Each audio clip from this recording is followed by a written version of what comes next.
हम ना बिहार के लाल पर एक सीरीज़ बना रहे हैं। अब सीरीज़ का मतलब ही नहीं जो आप उसको नेटफ्लिक्स और यूट्यूब और अमेजॉन प्राइम पे ढूंढने लग जाइएगा।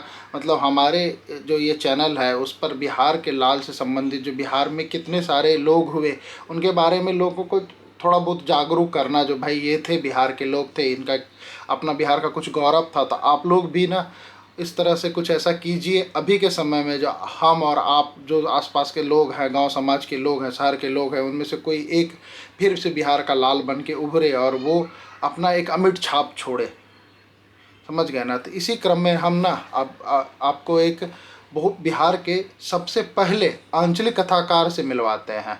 अब आप सोचिएगा जो ये आंचलिक कथाकार, आंचलिक कहा क्या होता है? तो आंचलिक मतलब गांव आसपास के परिवेश, गांव कस्बे शहरों में जो माहौल रहता है ना, उसको मतलब उस अंचल का माहौल जो होता है ना, उस पर लिखी हुई कहानी, कविता, इस तरह का। तो बिहार के पहले आंचलिक कथाकार के रूप में, वैसे तो फणीश्वरनाथ रेणु जी बहुत पॉपुलर हैं, तो मैं यहाँ पर फणीश्वरनाथ रेणु जी के बारे में नहीं बात करने के लिए आया हूँ। मैं यहाँ पर बात कर रहा हूँ बिहार के पहले आंचलिक कथाकार की कथा के बारे में। जी हाँ, अब आप सोच रहे होंगे जो भाई कौन है, तो मैं बता दूं, उनका नाम है बाबा नागार्जुन और ये उनकी रचना है। देख रहे हैं, बलचनवा। ये जो किताब है ये हिंदी का पहला आंचलिक उपन्यास, जैसे इसके बुक के ऊपर में लिखा हुआ है, प्रख्यात कवि और कथाकार नागार्जुन की एक सशक्त कथाकृति और हिंदी का पहला आंचलिक उपन्यास।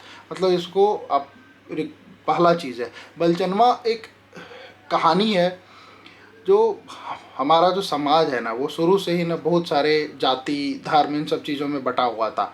तो एक ऐसे लड़के की कहानी है जो कि नीचे से उठ के, कैसे नीचे से नीचे की जाति से था और कैसे वो उठ के अपना विकास करता है, चौमे विकास करता है, वो अपनी नज़र से दुनिया को देखता है।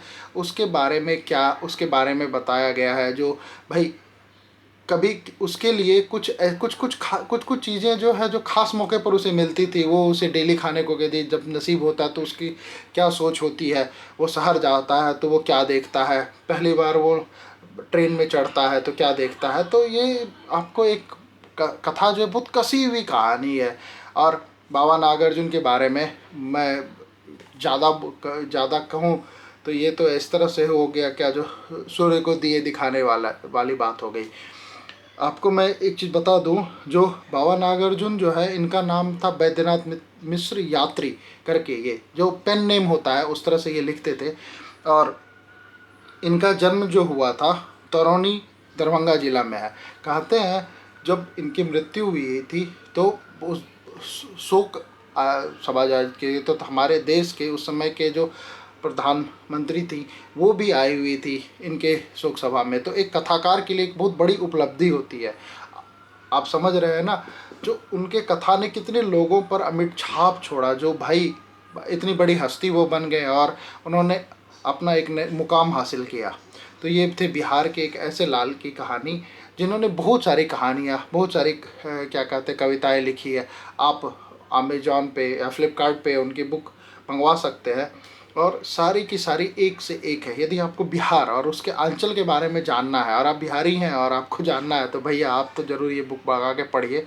और आपको ये किताब किसी भी तरीके से निराश नहीं करेगी। हाँ, ये थोड़ी सी पुरानी है, ओल्ड पैटर्न टाइप से है, लेकिन पुराने समय की है, लेकिन आपको जिन्होंने वो चीज़ें नहीं देखी है उनको वो चीज़ें दिखाएंगी ये किताब। तो ये बिहार के पहले लाल के बारे में था इस सीरीज़ के दौरान। यदि आपको अच्छा लगा तो आप कमेंट्स कीजिएगा, तो मैं बाकी इसी तरह की और लेकर आते रहूँगा आप लोगों के लिए। तब तक के लिए नमस्कार।